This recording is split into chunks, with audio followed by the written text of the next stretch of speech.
And speaking of baseball, let's get ready for Blue Jays season with our good friend, the fashion plate of the Maritimes and Blue Jays reporter for MajorLeagueBaseball.com, Keegan Matheson. Keegan, what's good? How are you doing?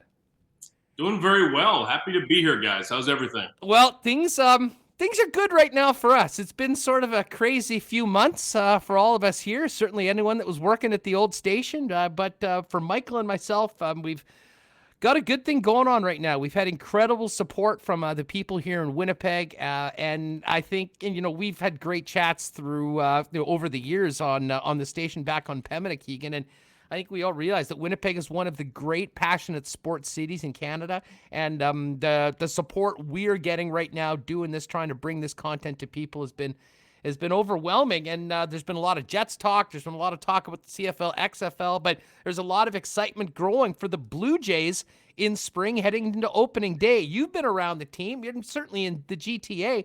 I mean, of the Jays nation, how would you compare the excitement and expectations to this season as opposed to any since they were back in the ALCS? This year, it's more realistic. Over the last few years, you would have optimists every spring, of course, but maybe more on individual levels. Or you're excited that Vladdy is on the way. You're excited that Bo is on the way. But the way I would put it is that the last few years, I'm of the age where a lot of my friends are getting married now. October is a big wedding month. Over the past few years, I have very confidently booked those weddings. I'll be there, no problem. And they'll say, well, when does baseball go to? I'll say, don't worry about it. I'll be there. This year, I've had to say some tentative yeses. So it's a little more realistic going into this year. And that excitement, we have seen how Canada rallies around a good Blue Jays team. We talk so much about getting fans into baseball, what's going to get fans in the ballpark, winning, period. That's it. Because you saw back in 15 and 16, kind of what you're seeing with the Raptors more recently, is that the Blue Jays were the cool team.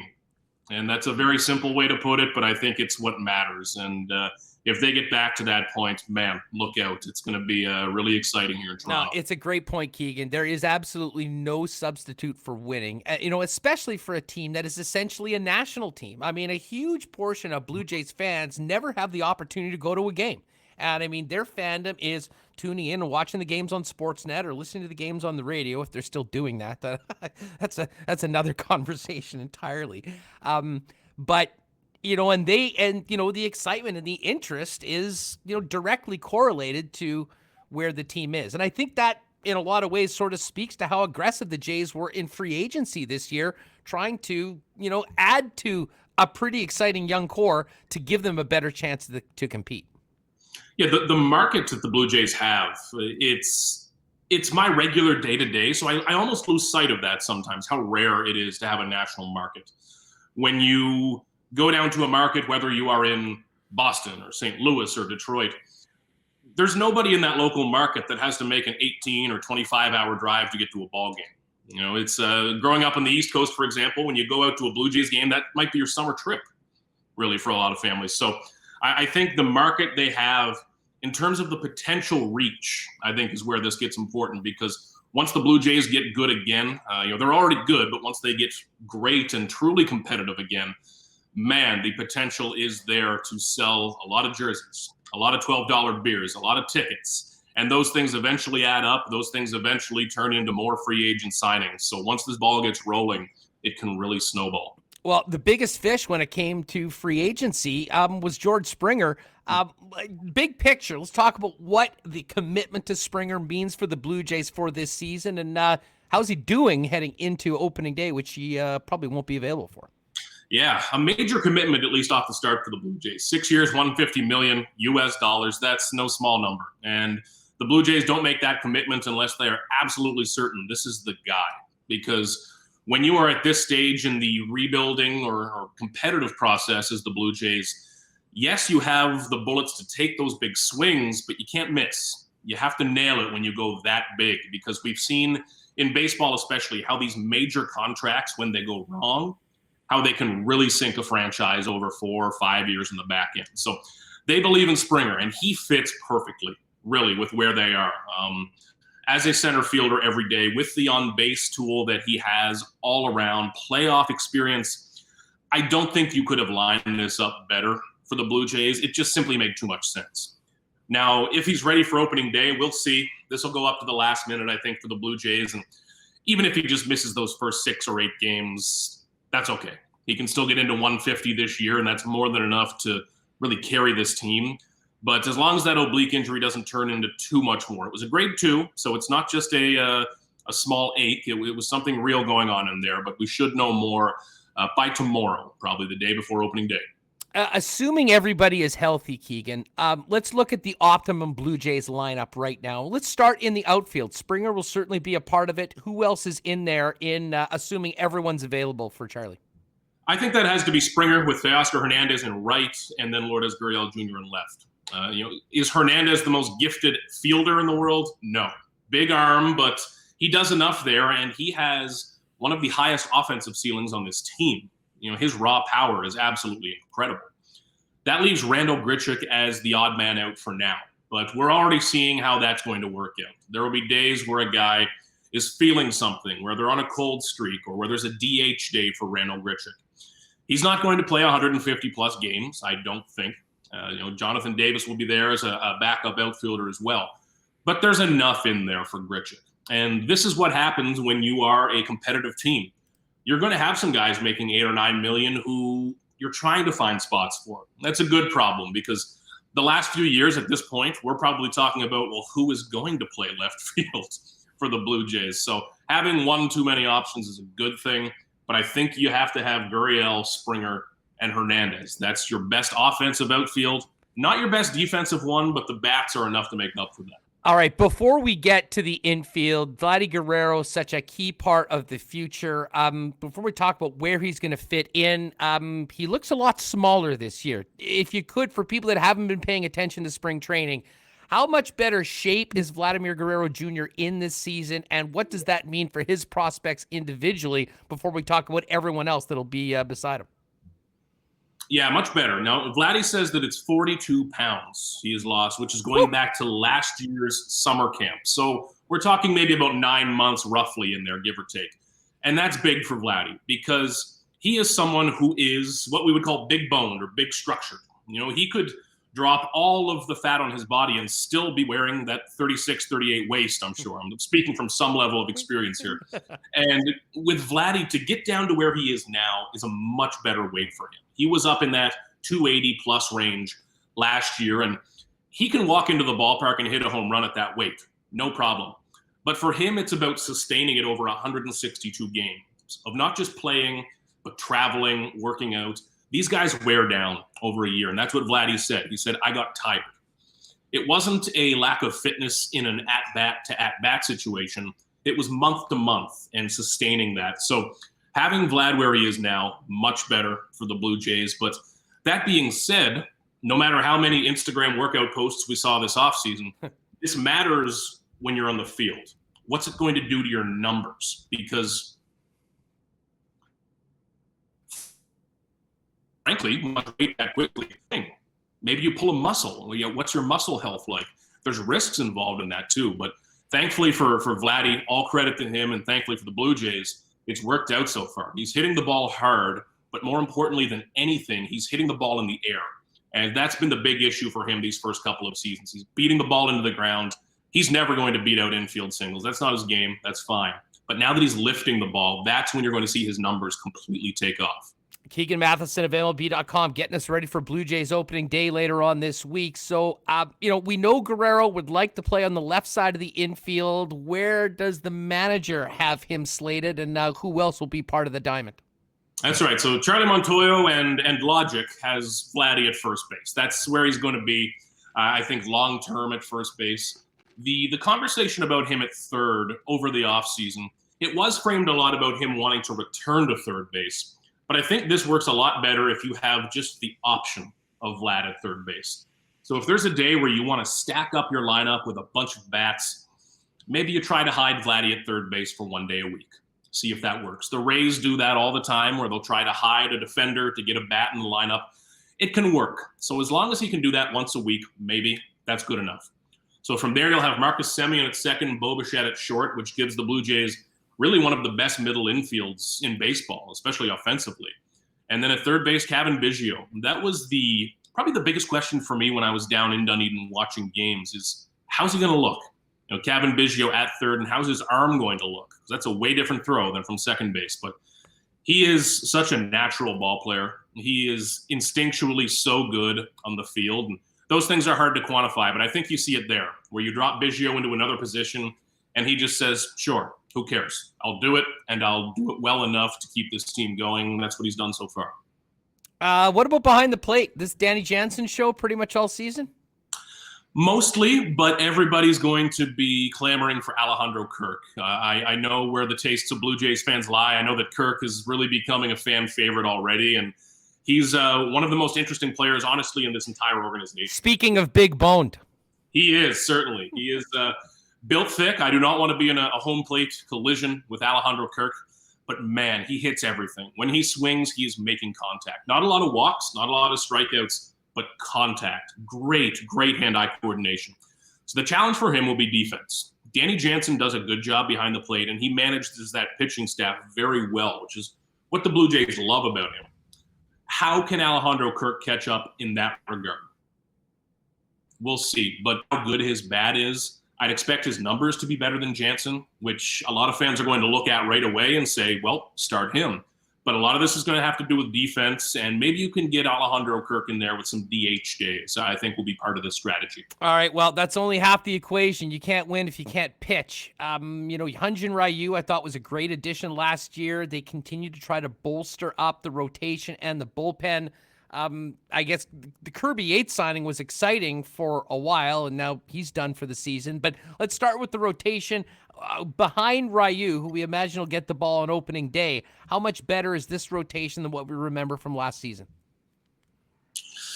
That depends a lot on health. Right now, it's not even that easy to say it's significantly better or significantly worse. It's just a lot of question marks, frankly, for the Blue Jays. You've got Ryu as an undisputed ace. He should be fantastic for the Blue Jays again. He should get Cy Young votes. But if he misses any level of time, man, this team is in trouble. That's why I think Ryu is this team's most important player. I know you can make the Springer or the Bo Bichette argument, but if you are to lose one of those guys for a month, there's options. With Ryu, there is no other Ryu on this team. So behind that, Robbie Ray is going to miss a start to open the season. What can Tanner Roark do? Can Steven Matz put it together? And when can these prospects step up? This team really, really needs a number two, a legitimate playoff caliber number two, because when you get serious about competing, the simplest way for me to look at this is let's stack up the Blue Jays against a team like the Dodgers. If you're eventually going to be competing for a World Series, yeah, you feel good about Hyunjin Ryu in game 1, but game 2, 3, 4, 5, you're probably outmatched pretty comfortably in the rotation. So it's not all going to happen overnight. I think the trade deadline is a big one to watch for the Blue Jays this year. That could be a really busy time. But they need pitching, and it needs to be good pitching, not just depth, but legitimate top-of-the-rotation stuff. What's the status of the young fireballer Nate Pearson right now? Yeah, Pearson has not started throwing bullpens yet. He's just throwing on flat ground, long toss. So at this point, the tricky part is that he needs to build all the way back up to 90, 100 pitches. That's the real difficult part about being hurt in spring training. So Pearson is as talented as any young pitcher in baseball. If you let a front office design a starting pitcher in a factory, Nate Pearson is rolling off that factory line at 6'6", 250, throwing 100. But you need to be on the mound, and that's been the challenge for Nate Pearson lately. Missed some time last year, of course, struggled early, but we saw how great he was in that postseason series against the Rays. 2 innings, 5 strikeouts. This guy can absolutely dominate when he is healthy and when he's on. The Blue Jays just need that to be the case again. So coming back from this groin injury, thankfully we're not saying the words elbow or shoulder, anything like that. It's just a groin you can deal with, but just a matter of time, thankfully. So that's good news for now. And he was never going to throw 200 innings this year whatsoever. So if they can get him back within this first month, start pushing him up towards that 100, over 100, that's still good news. All right, and finally, the bullpen. We thought Yates would have an opportunity to come in and earn a big contract as the closer. That is not going to happen. How would you assess the arms coming out of the pen? Yeah, thankfully they have some depth, but this was always going to be a great bullpen if Yates could get back to who he was, because then you have that locked-in closer and a bunch of pieces to play with. Now this is going to look a lot like it did in 2020 when Ken Giles went down. Now, Jordan Romano, the Canadian right-hander, has the highest ceiling of this group. He has the potential to dominate in the major leagues, period. But there's some nights where you're going to see him in the 7th, some nights where he'll be in the 9th or the 8th, just depending on when the highest leverage spot is. So it won't be measured by saves, I don't think, as much this year. That closer's role is evolving. It's going to be all hands on deck, riding the hot hand. And Charlie Montoyo's challenge now is learning how to ride that hot hand and learning when to cash out before it turns cold again. Keegan Matheson of MLB.com with us. Hey, before we break, I want to get Remus in here because Remo has been in fantasy draft after fantasy draft, and we were speaking beforehand, and I knew that Remo would want to pop in a little bit and maybe get your take on the Jays or some fantasy takes, Reem. I was just going to ask Keegan, I mean, we've gone through the whole roster. Where do you see this team finishing? What's the best case scenario? And, worst case would be probably missing the playoffs, I would think. Yeah, I think this is a season where playoffs are the expectation, period. If they miss the playoffs, it's a disappointing season. That could happen if you're in the low 80s of wins. When you see a lot of the over-unders, I think a lot of those are landing in the kind of 86, 87 range. I think that's a pretty good range. I'd lean towards that 85, 86 right now. We can go back and scrub this audio in 6 months when I'm wrong. But I think the Blue Jays will set up for that. And it could be a situation, I think, where they might approach the deadline hovering near 500, a bit over 500, and get that jolt of pitching. But I like that line in the mid-80s, creeping into the high 80s. I don't see a 90-win team yet. I think we have that conversation next year. But it's got to be playoffs this year. You can't write off a missed playoff season as developing. That part's over. Keegan, from a fantasy perspective, is there a player or two that you think is maybe a bit of a diamond in the rough that'll provide big value if you snag them before the season starts on the roster? Yeah, in terms of the Blue Jays, just thinking of guys that maybe don't get the credit they deserve. I think someone like Lourdes Gurriel Jr., just from an offensive standpoint, when you look at the numbers he has put up in his career, fantastic. His problem has just been staying healthy and doing it over a full 150. So I would expect that a lot of projections aren't expecting a full 150 from him, but his numbers, if he can put that together, I think would be extremely valuable. And he's kind of the guy that we forget about, myself included, when I'm talking about the young core. You say Vladdy, Bo, Kevin Biggio, there should be an and for Lourdes Gurriel. The hype is already there with guys like Hernandez, Springer, Bichette. Biggio is always going to be a guy who really chips in with those walks, on base percentage, stolen bases. Strangely enough, with Biggio 20 for 20 as a major leaguer. Vladdy, I don't think it's possible to buy low on Vlad at any point. I think the hype is still so out of control with Vladdy, but I think this is the year he finally puts up some numbers like he's supposed to. Well, Keegan, great. Hey, one thing we haven't touched on, this team is still somewhat homeless. Do we know what the plan is for them? I believe they're going to be starting in Dunedin. Will they go to Buffalo? And what are you hearing about the possibilities that they play games back in Toronto at some point? So they announced today it'll be the first 3 series will happen in Dunedin at TD. That'll take them right up until the end of May, pretty much, through the first 2 months. Now, from there are 2 possibilities. I think if the Blue Jays feel they can get back to Canada soon, okay, you ride out Florida a little bit longer, you deal with the heat a bit longer, and you make one big move to Toronto. If it still looks like Toronto is a bit down the line at that point, that's when they start to look at moving to Buffalo, setting up shop there for a month or 2 and making this a 3-step move. It is messy. It is not ideal for anyone involved on the Blue Jays side, but at least they've got a plan this year. Last year was a scramble, but at least there's a plan. So if there's one date I'm looking at right now, guys, in terms of using an over-under, like let's see when they can get back to Toronto, maybe the All-Star break, getting into July. I think it's possible for some August and September.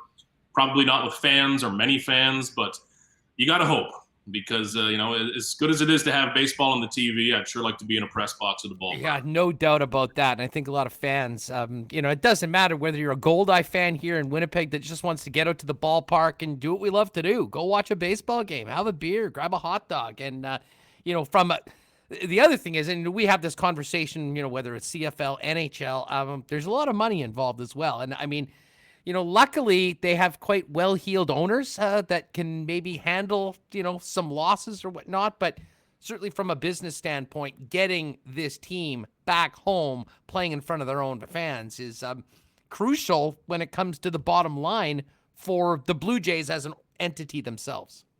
It has to be. This matters. We've heard so much about teams dealing with the past year and a half. I guess we're starting to push now, but as you get into this season, as this stretches on, that's really going to strain some teams. Now, thankfully for the Blue Jays so far, they've been able to use this as a bit of an advantage. There weren't as many teams going after George Springer. Maybe at the trade deadline, there are a couple of teams who aren't wild about the idea of paying one of their top pitchers for the next 2 or 3 years. Maybe that helps the Blue Jays there, but eventually, man, you need fans in the seats. You need them buying jerseys. You need them buying concessions, all of those things that add up to make this thing work. And I'm not even just thinking about the on-field product, but the people who work for these teams, people who work for the stadiums. There's so many people who rely on baseball happening in Toronto or in minor league cities and independent league cities. The infrastructure around one baseball team stretches well outside the field, and it's you hope it's back to normal. Hope I'm back seeing all those people at the ballpark soon. Well, Keegan, it's so much fun having you on the program, and certainly I think everyone in our area, some might be fans of another team, but the Jays are our national team. But I do have to ask you just on the way out, I know your focus is on Toronto, but outside of the Blue Jays, is there one team that really intrigues you going into this season? I spent a lot of time earlier talking about the Padres and the additions that they've made, but is there a team that either you're interested to see what they do or one that you are expecting them to take a next step and really become World Series contenders? The Padres are going to be fascinating because it's an example of something happening so quickly. We're not used to that in baseball. This isn't the NBA where 3 big stars sign together and boom, they win a title. This typically happens a little slower. The one team I can't stop looking at this year, and this is at the top end of the league, is the Dodgers. Not even in terms of whether they're competing. They're going to compete for a World Series, period. But so much talk now about what records these Dodgers team can chase after. It's not just 100 wins, it's 100 and how many wins for this Dodgers team. We spent so many years talking about the Yankees as that untouchable team at the top of the league that really controlled baseball. I think that's the Dodgers now, and I think that everyone is chasing them. Now, that can be good as long as teams continue to chase and don't tail off. But what they do this year, I think, is going to be incredibly important in terms of how dominant they are, how they go for this with their star power, their rotation. They put David Price in the bullpen yesterday. My goodness, the depth they have on that team, controlling this league, who can touch them? And I think if you're the Blue Jays, if you're anyone else, yes, you're a contender, but hold up your roster and your rotation next to the Dodgers. That'll tell you exactly where you are in baseball. Keegan, great stuff. We always appreciated you taking the time to join us back when we were on the TSN network. And now that we're doing this direct to the people of Winnipeg, there's a lot of Blue Jays fans, and they and we really appreciate your time. You be well, my friend, and hopefully we can do this soon again once the season gets going. Absolutely, guys. Wishing you guys the best. Love Appreciate it. There he is, Keegan Matheson, MLB.com, covering the Blue Jays. We got opening day a little bit later on this week, and nobody covers the team better. Always fun to have on the program, and as Rick would say, a good Maritimer. So we always love to have some of them on the program. There is Keegan Matheson. We still have to get to a number of things. We got to get Remus back in here because we've got Eric Carlson, but a number of things from last night's game that I know people in the chat are going to want to talk about as well. But Remo, pop back in here just before we get back to the Jets and hockey. I have to admit, I am really interested to watch this Blue Jays team this year. It's been kind of a slow build, if you will. We've heard a lot about Guerrero and Biggio and Bichette. But now it seems like the time is, and the pressure is there to take that next step and really turn into that contender, both in the division and in the AL. Yeah, I agree. Keegan basically said it there. It's a failure if they don't make the playoffs. They've signed Springer, their prospects, Guerrero, Bichette, Biggio. We've heard about them for so much. We briefly touched on Marcus Semien, who they signed in the offseason too. I really like him. He could be a bit of a late guy to target a shortstop if you're still doing a fantasy draft. So Blue Jays, great lineup, but as he said, a lot of questions when it comes to pitching, especially their starting pitching. So you hope Hyun-Jin Ryu can be healthy the whole season. He had a great year last year. In the past, he has struggled with injuries, but as long as you have him, you may hope maybe Robbie Ray can take that next step. He's trying to solve those control issues. Now he is missing the first start, but we'll wait and see. And Steven Matz has had some success before, but health has been a problem. So they have targeted some starters like Ray and Matz who've had success before, but if it's injuries or there's some issue holding them back, the Blue Jays think maybe they can channel into putting it all together for a great season. Now, I am not doing any season-long baseball fantasy this year. I will be doing DraftKings, and we will do some regular DraftKings contests within our DraftKings league. If you're watching on YouTube or on the podcast right now, and you've never got in, formerly the warm-up, now the Winnipeg Sports Talk DK Championship, send Remus myself a tweet at Hustlerama, at Remus with your DraftKings handle. We'll make sure you get in there, and we'll go. So, Reem, I guess a quick question for you. Coming out of a week of all of these drafts, who are the hot players? Who are the guys that you're being overdrafted? Who are the guys that everybody wants to have, whether it's first round or just much earlier than you expected them to go? I'll say that this has been the first year, and I said this, that I've really seen the top of the order change. We're seeing a bit of a changing of the guard into young players. It's pretty much been Mike Trout the last couple of years. But now you have all these young superstars, Ronald Acuna, Mookie Betts, Juan Soto. Tatis. Coming in there. And, of course, yes, Fernando Tatis Jr. So I think that for me, has definitely stood out. Pitching, very strong, very heavy at the top. But I think baseball, very exciting. I'm looking forward to a complete season. I think a lot of what happened last year, people are willing to say, you know what, it was a weird season. If someone had an off year, you're willing to be like, you know what, it doesn't matter. It was a 50-game season. It was weird circumstances. There were a lot of doubleheaders. People were sick. So I think we're looking, this is kind of like the next season after 2019. Well, we could have only had so much time with Keegan, so I didn't want to belabor this point. But I know so many people are sort of anointing the Dodgers as the team, and then there's everybody else. Yep. I would like to remind everyone that last year was a very strange year. It was a bit of an aberration. And before that season, what was the story about the Dodgers? Great regular seasons, great talent, always choking in the playoffs. And you think back to the Atlanta Braves in the 90s. So what did they win? 13 straight division titles? They had the talent probably to win 5 or 6 World Series. They won 1. So there's absolutely no guarantee that just because the Dodgers have this talent and they did it last year in a strange season with no fans, that they're automatically coming out of the NL. No, their starters are obscene. I mean, as he said, David Price going to the bullpen, Buehler, Kershaw, Urias. They have so many arms. Their lineup, I mean, even adding Mookie Betts is insane. So I think it's theirs to lose. I think San Diego can push. They've signed some pitchers as well and brought some guys in. I mean, they're hitting lineup very good. So I think Dodgers definitely number 1, but we'll see. American League maybe more up for grabs, but I think the Yankees with Garrett Cole leading the way and their strong lineup, I think could be them too. All right, seeing our guy, the Godfather, Mitch is in there, and Mike Wynn talking about Steven Matz. Matz, of course, the former Met. Matz is the Jays' wild card, says Mitch. Mike Wynn, if Matz stays healthy, could be a gem for the Jays. To me, that's exactly what the Jays need. They need one of these newcomers that are slated for the bottom half of the rotation to really show up and perform at a level worthy of a third or maybe even a second starter to support Ryu. And if the Jays get that, they certainly have most of the pieces in the other areas of their operation, I think, to contend. Yeah, I agree. I mean, their lineup, very strong. I think among the best.